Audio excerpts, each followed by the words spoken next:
Hello guys, welcome to my new video Gayatri's story corner. तो आज का जो हमारा स्टोरी है बहुत ही इंटरेस्टिंग है। स्टोरी स्टार्ट करें उससे पहले आप चैनल को सब्सक्राइब कीजिए, लाइक कीजिए और स्टोरी के लास्ट में कमेंट करके ज़रूर बताइए कि कैसी लगी आपको स्टोरी।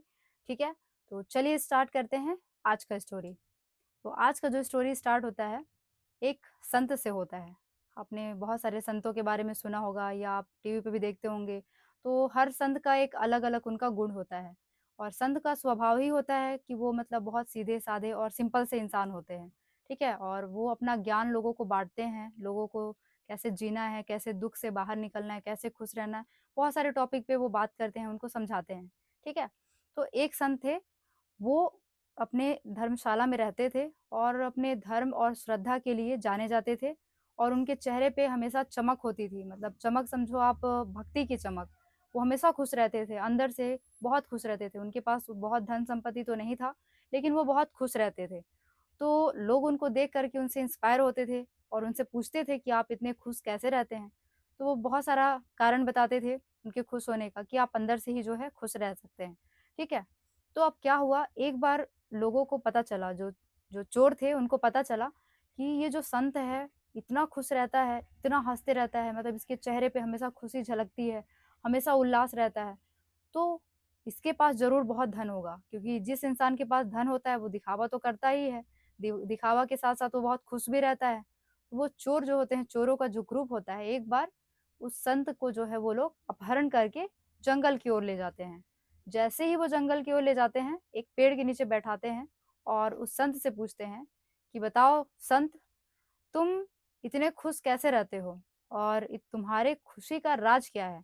सुना है तुम्हारे पास मणि है और वो मणि हम लोगों को दे दो, नहीं तो तुम अपनी जान से हाथ धो बैठोगे। तो वो संत बहुत मुस्कुराते हैं और हँसते हुए कहते हैं कि देखो, मैं तुमको उस मणि के बारे में तो नहीं बता सकता। तो एक चोर बोलता है कि तो तुम अपना जान से हाथ धो बैठोगे। तो संत अपना दिमाग लगाते हैं और बोलते हैं ठीक है, मैं बताऊँगा, लेकिन तुम लोग एक-एक करके मेरे पास आओ और एक-एक को मैं बताऊँगा कि वो मणि कहाँ पर है। तो एक-एक चोर आते हैं, उनके कान में वो बताते हैं कि देखो, तुम जंगल की ओर जाना, वो जंगल का जो दिशा है बता देते हैं कि उस जंगल की ओर जाना और वहाँ पर जब चाँदनी रात होगी, जो चाँदनी रात का जो चंद्रमा का जो है प्रकाश तुम्हारे कपाल पे, तुम्हारी खोपड़ी पे पड़ेगा, तो नीचे तुम देखोगे, उस छाया में, मतलब उस प्रकाश की रोशनी में तुम नीचे देखोगे ज़मीन में, तो तुमको वहाँ पे खुदाई करोगे, वहाँ मिलेगा तुमको मणि। ठीक है? ऐसा एक-एक चोर को बता देते हैं। तो सारे चोर, अब हर चोर तो है लालची है कि मेरे को मणि मिल जाए, मेरे को मणि मिल जाए। सारे चोर सारी दिशा में फैल जाते हैं और रात भर में कई कई गड्ढे कर डालते हैं, मतलब पूरे जंगल में ही गड्ढे कर डालते हैं। जैसे ही वो गड्ढे करने लगते हैं, तो क्या होता है, चाँदनी जो रात होती है, चाँदनी फिर चाँद जो है छुप जाता है। जैसे ही चाँद छुपता है, रोशनी खत्म हो जाता है। फिर वो लोग गड्ढे का खुदाई बंद कर देते हैं।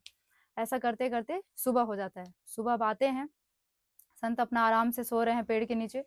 तो आते हैं वो चोर और पूछते हैं कि तुमने झूठ बोला, मतलब हमको बेवकूफ़ बनाया, मूर्ख समझा हमको। हम जो है जंगल में पूरा गड्ढे करके थक गए, लेकिन हमको कहीं मणि नहीं मिला।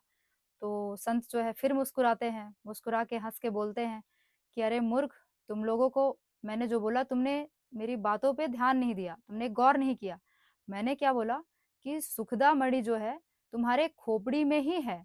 खोपड़ी के अंदर में ही है, मतलब खोपड़ी के रोशनी में तुम देखोगे तो तुमको सुखदा मणि मिलेगा। ठीक है? कहने का यह अर्थ ये है कि जो तुम्हारा खोपड़ी है, तुम्हारा जो सर है, उसके अंदर जो है तुम्हारा ज्ञान भरा पड़ा है ना? उस ज्ञान को अगर तुम बाहर निकालोगे तो तुम खुश रहोगे।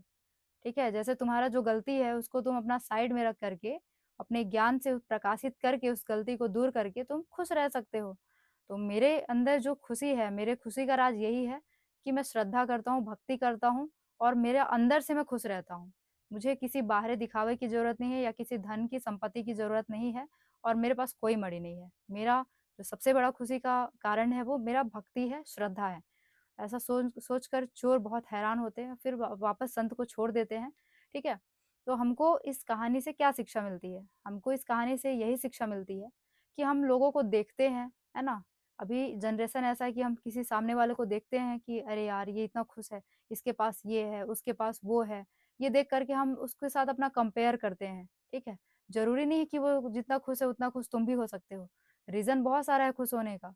लेकिन अगर तुम अपने इनर वॉइस को पहचानोगे, अपने अंदर की शक्ति को पहचानोगे, अपना जो अंदर का ज्ञान जो है उसको बाहर निकालोगे, तो तुम खुश रहोगे।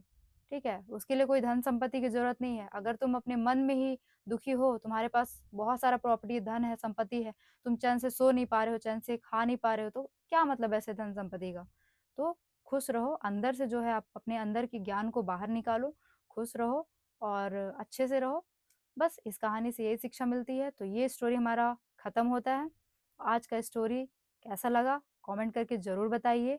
लाइक कीजिए, चैनल को सब्सक्राइब करना बिल्कुल मत भूलिए। तो मिलते हैं नेक्स्ट वीडियो में, तब तक के लिए बाय बाय।